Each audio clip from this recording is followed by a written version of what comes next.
Hello, good morning everyone. तो चलिए मैं आप लोगों के बीच आज very important question class 10th science से लेकर के आए हैं, जो कि एक ये चैप्टर का नाम है प्रकाश, परावर्तन तथा अपवर्तन। ठीक है, परावर्तन और अपवर्तन से रिलेटेड ये ऑब्जेक्टिव क्वेश्चन कराने वाले हैं। ये टोटल वीवीआई क्वेश्चन है, यानी कि ये प्रीवियस ईयर क्वेश्चन है। पूछा गया क्वेश्चन को हम मॉडल पेपर से लेकर के आए हैं। ठीक है, तो चलिए पहला क्वेश्चन देखिए। आप लोग स्क्रीन के ऊपर आप लोग देख रहे होंगे। पहला क्वेश्चन, किसी पारदर्शी माध्यम में प्रकाश किरणें गमन करती है। प्रकाश किरणें कैसे गमन करती है? ऑलवेज, हमेशा सीधी रेखा में। कैसे? सीधी रेखा में। ठीक है, क्वेश्चन नंबर 2 को देखिए। निर्वात में प्रकाश की चाल क्या होती है? आप लोग प्रकाश की चाल क्या जानते हैं? 3 × 10⁸ मीटर पर सेकेंड।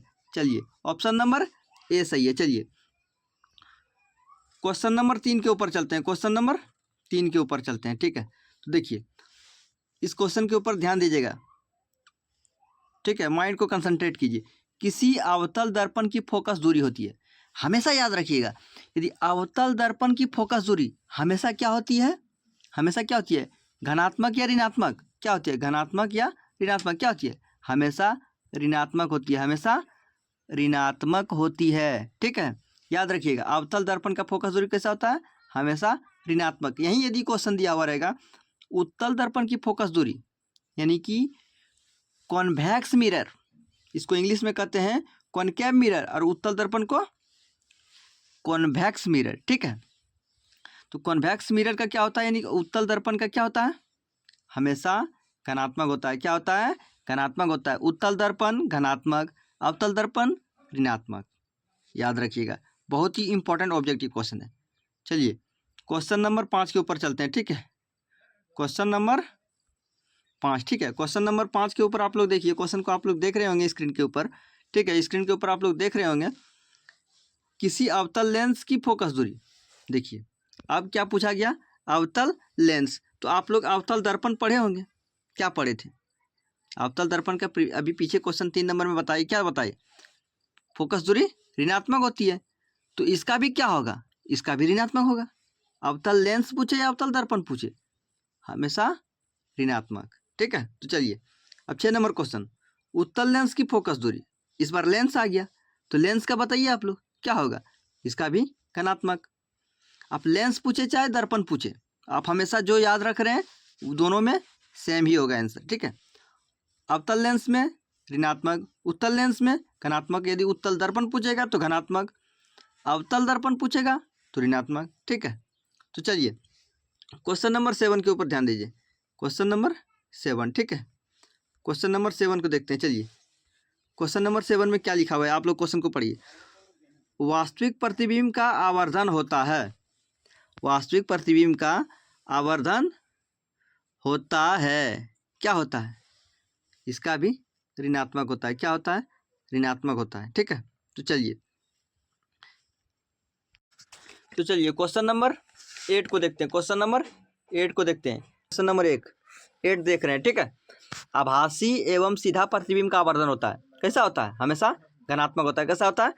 धनात्मक होता है। यही यदि रियल और इन्वर्टेड यानी कि वास्तविक प्रतिबिंब का पूछा जाएगा, जो कि उल्टा बनता है प्रतिबिंब उसका, तो उसका ऋणात्मक होगा। ठीक है, ये लाइन प्रिंसिपल एक्सिस है, उसका ऊपर पे यदि इमेज बन रहा है तो ये आभासी बनेगा और सीधा बनेगा। सीधा है और आभासी है तो ये हमेशा धनात्मक होगा। ठीक है, तो चलिए 9 नंबर के ऊपर ध्यान दीजिए।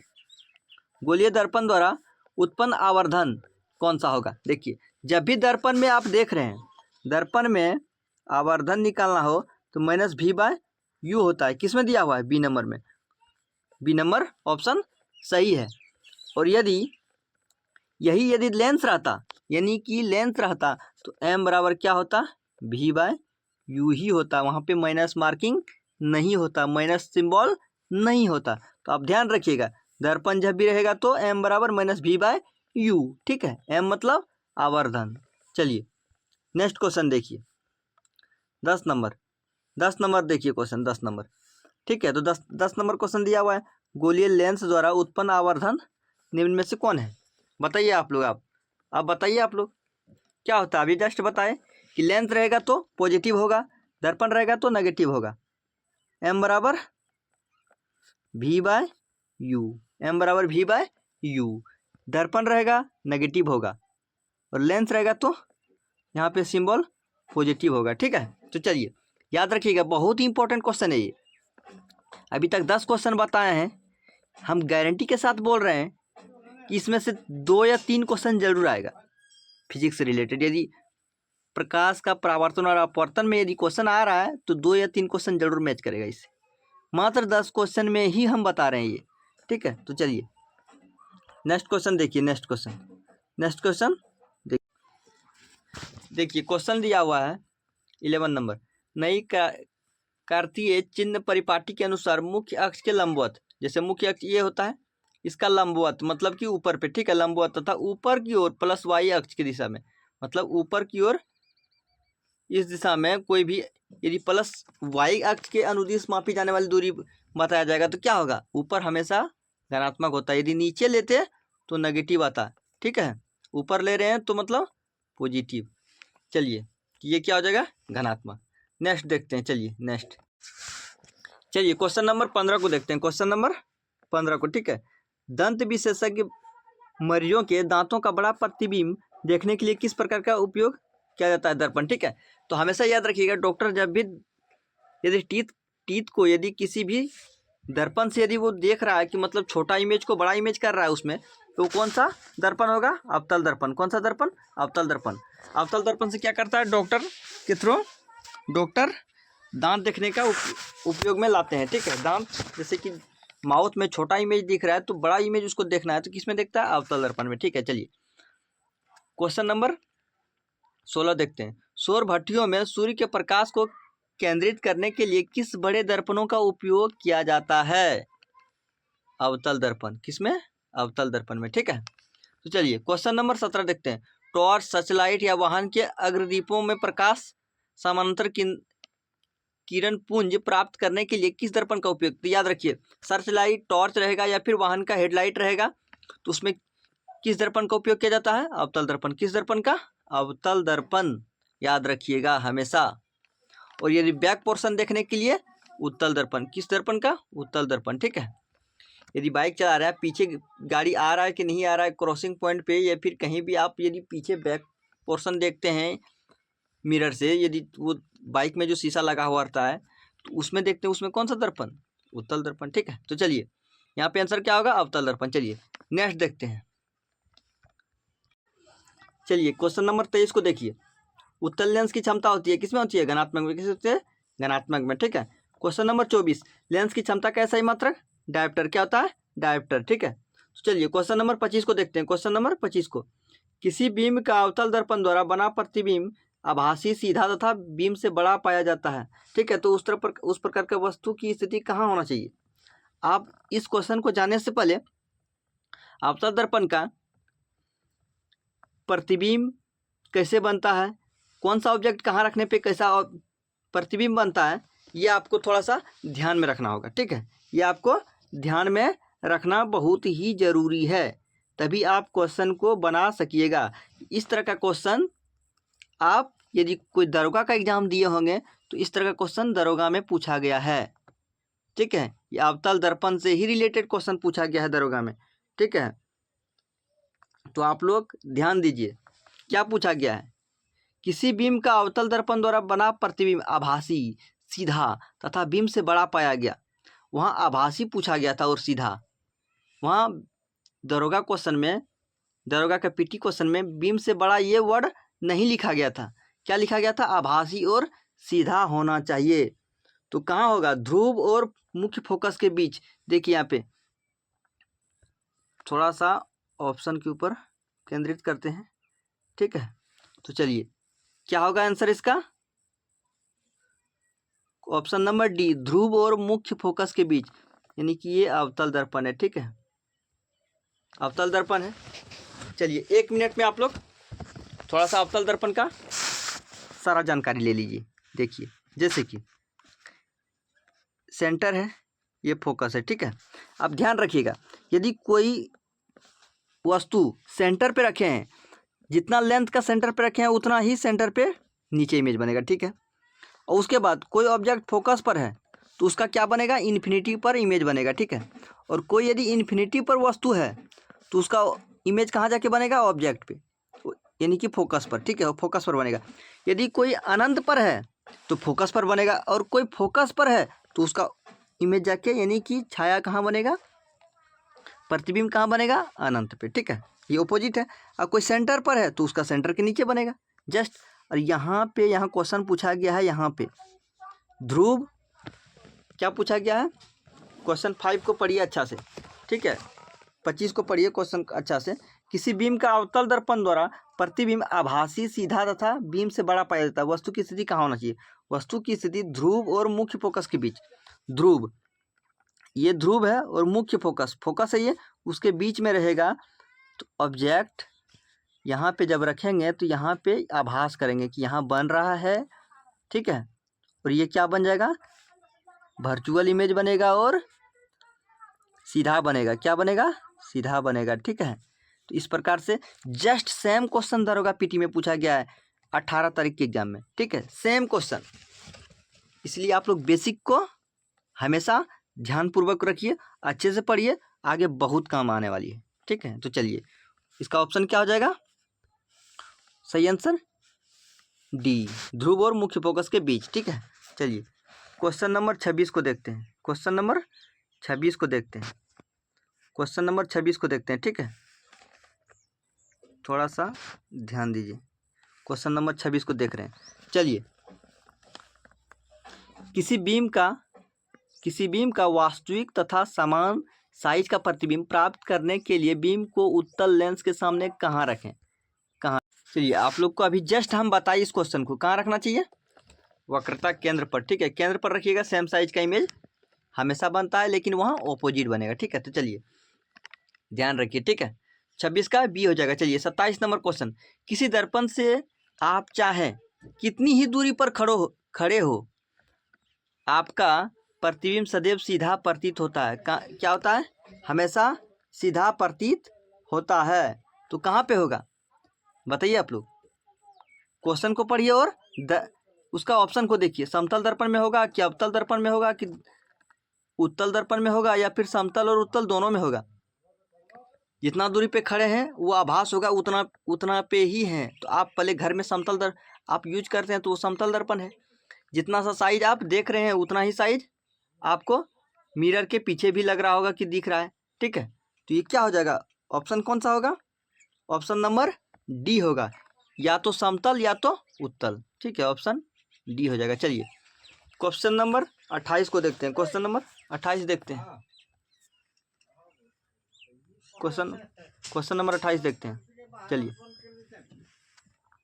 किसी शब्दकोश में पाए गए छोटे अक्षरों को पढ़ते समय आप किस दर्पण का उपयोग करते हैं। ऑप्शन नंबर 1 5 सेंटीमीटर फोकस दूरी का अवतल दर्पण, 5 सेंटीमीटर का फोकस दूरी का अवतल दर्पण को हम उपयोग करते हैं, ठीक है। चलिए नेक्स्ट देखते हैं। चलिए क्वेश्चन नंबर 29 को देखते हैं, क्वेश्चन नंबर 29 को आप लोग इस वीडियो को पूरा देखिए, बहुत ही मज़ा आएगा और बहुत कुछ सीखने को मिलेगा आप लोग को, ठीक है। तो चलिए क्वेश्चन नंबर 29, निम्न में से किस दर्पण का दृष्टि क्षेत्र बड़ा होता है, किसका होता है दृष्टि क्षेत्र बड़ा, हमेशा याद रखिए किसका होता है, उत्तल दर्पण का, किसका होता है, उत्तल दर्पण का, ठीक है। चलिए क्वेश्चन नंबर 30 को देखते हैं, प्रकाश का परावर्तन का नियम, परावर्तन का नियम क्या होता है, पढ़े होंगे आप लोग। परावर्तन के कितने नियम, 2 नियम, एक होता है साइन आई बटे sine i equal to sine r, मतलब कि एंगल ऑफ इंसिडेंस और एंगल ऑफ रिफ्लेक्टेड एंगल क्या होता है, आपस में बराबर होता है, ठीक है। रिफ्लेक्टेड एंगल और इंसिडेंस एंगल आपस में बराबर होता है, जस्ट लाइक ये देखिए आप, ये है नॉर्मल, ठीक है, ये इंसिडेंस, ये रिफ्लेक्टेड, ठीक है। साइन आई बटे आर होता है वो अपवर्तन में, ठीक है, साइन आई और साइन आर, देखिए एंगल आई और एंगल आर आपस में क्या होता है, हमेशा बराबर होता है, ठीक है। तो चलिए, और दूसरा नियम क्या होता है, अपवर्त आई आर एन सब एक ही पॉइंट पे होता है, ठीक है। चलिए, यानी कि आपतित किरण, परावर्तित किरण, अभिलंब सभी मूल बिंदु पे होते हैं, ठीक है, एक ही बिंदु पे। दूसरा नियम यही है। और पहला नियम था angle of incidence is equal to angle of reflected, ठीक है। चलिए क्वेश्चन नंबर 31 को देखते हैं, किसी पारदर्शी माध्यम का अपवर्तनांक क्या होता है, साइन आई बटे साइन आर कहाँ पे है, साइन आई बटे sine r, option number A में, ऑप्शन नंबर ए सही है। ठीक है, चलिए 32 नंबर को देखते हैं क्वेश्चन को। ठीक है, 32 नंबर क्वेश्चन के ऊपर आप लोग ध्यानपूर्वक देखिए। ठीक है, ध्यानपूर्वक देखिए। प्रकाश का अपवर्तन नियम स्नेल्स का नियम, जैसे कि साइन आई बटे साइन आर जो होता है वो स्नेल्स का नियम कहलाता है, वो स्नेल्स का नियम भी कहलाता है। ठीक है, तो चलिए इसमें क्या हो जाएगा, साइन आई बटे साइन आर कहाँ पे है, ए नंबर में, बराबर स्थिरांक मतलब कांस्टेंट। ठीक है, देखिए अपवर्तन का भी कितने नियम होते हैं, 2 नियम, परावर्तन का भी 2 नियम। तो अपवर्तन का 2 नियम क्या होता है, एक नियम होता है इसमें भी होता है एंगल आई बराबर एंगल, नहीं इसमें एंगल आई बराबर एंगल आर नहीं होता है। ठीक है, सॉरी आप लोग याद रखिएगा थोड़ा सा। क्वेश्चन नंबर 31 में अपवर्तनांक कौन क्या होगा, साइन आई बटे साइन आर, ये तो है ही। उसके बाद क्वेश्चन नंबर 22 को देखिए ध्यानपूर्वक। प्रकाश का अपवर्तन नियम स्नेल्स का नियम कहलाता है। ठीक है, ये क्या होगा, साइन आई बटे साइन आर बराबर स्थिरांक। ठीक है, इसमें इसका भी 2 नियम होता है और परावर्तन का भी 2 नियम होता है। याद रखिएगा दोनों नियम, सब्जेक्टिव में भी पूछा जाएगा, ऑब्जेक्टिव में भी पूछा जाएगा। ठीक है, क्वेश्चन नंबर 33 को देखिए, क्वेश्चन नंबर 33 को देखिए। ठीक है, क्वेश्चन नंबर 33 को देखिए आप लोग ध्यानपूर्वक, क्या लिखा हुआ है, निम्न में से किस द्रव्यात्मक माध्यम का निरपेक्ष अपवर्तनांक अधिकतम होगा, किसमें अधिकतम होगा अपवर्तनांक, बताइए आप लोग, बताइए आप लोग। देखिए किसमें होगा, जल का होगा, केरोसिन का होगा, अल्कोहल का होगा, बेंजीन का होगा, किसका होगा, बेंजीन का होगा, किसका होगा, बेंजीन का होगा। सही आंसर सी नंबर ऑप्शन। ठीक है, चलिए थोड़ा सा गाड़ी को फास्ट करते हैं। क्वेश्चन नंबर 34 है कि निम्न में से किस ठोस द्रव्यात्मक माध्यम का निरपेक्ष अपवर्तनांक अधिक है, ठोस में किसका सबसे ज्यादा होता है अपवर्तनांक, हीरा का, किसका, हीरा का। ठीक है, चलिए और ये गैसीय में पूछा जाएगा किसका होगा, कार्बन डाइऑक्साइड का, किसका होगा, कार्बन डाइऑक्साइड का। ठीक है, किसका होगा, कार्बन डाइऑक्साइड का। ठीक है, चलिए क्वेश्चन नंबर 36 को देखिए, क्वेश्चन नंबर 36 को देखिए। चलिए क्वेश्चन नंबर 36 को देखिए आप लोग ध्यानपूर्वक से।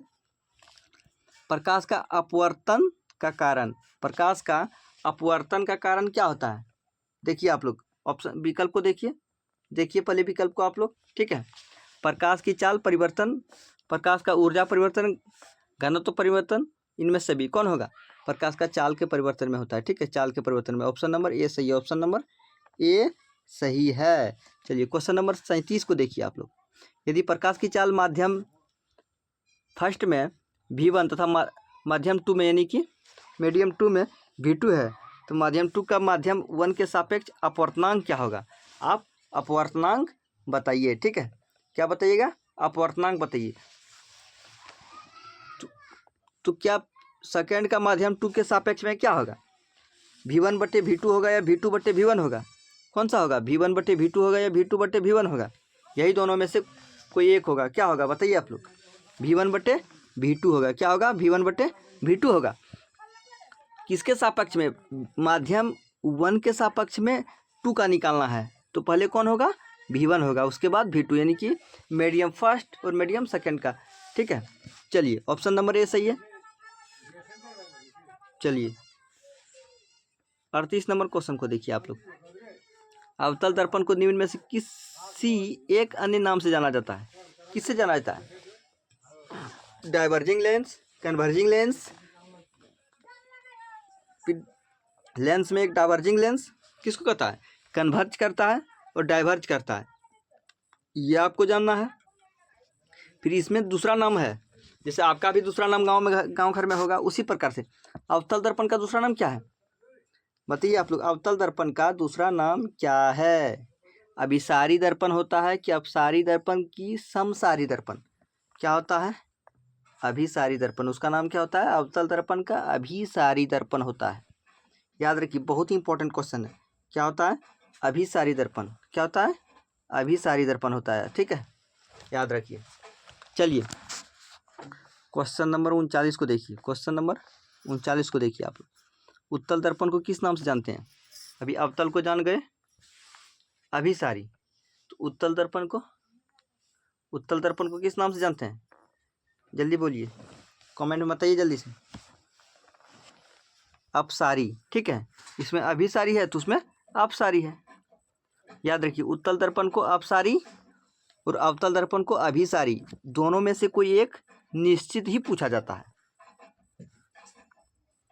चलिए अब फिर से सेम क्वेश्चन है, अवतल लेंस। अब इस बार अवतल लेंस पूछा गया है। चलिए, अवतल लेंस को किस नाम से जानते हैं हम लोग? दूसरा नाम बताइए अवतल लेंस का। अवतल लेंस का दूसरा नाम, पहले दर्पण का नाम जान गए हम लोग, ठीक है। दूसरा नाम क्या जाने? जैसे उत्तल दर्पण है तो अपसारी, अवतल दर्पण था तो अभिसारी, ठीक है। इस बार अवतल लेंस है और फिर उत्तल लेंस आएगा। अवतल लेंस किस, उसका दूसरा नाम क्या है? अवतल लेंस का दूसरा नाम हम लोग किस नाम से जानते हैं? जल्दी बोलिए, फटाफट बोलिए, ठीक है। क्या है? अपसारी लेंस। क्या है? अपसारी लेंस। ध्यान रखिएगा, दर्पण और लेंस में दोनों में ऑपोजिट होता है, ठीक है। अभी दर्पण यहाँ पूछा गया, उत्तल दर्पण तो अपसारी दर्पण हो गया, ठीक है। अपसारी दर्पण हो गया।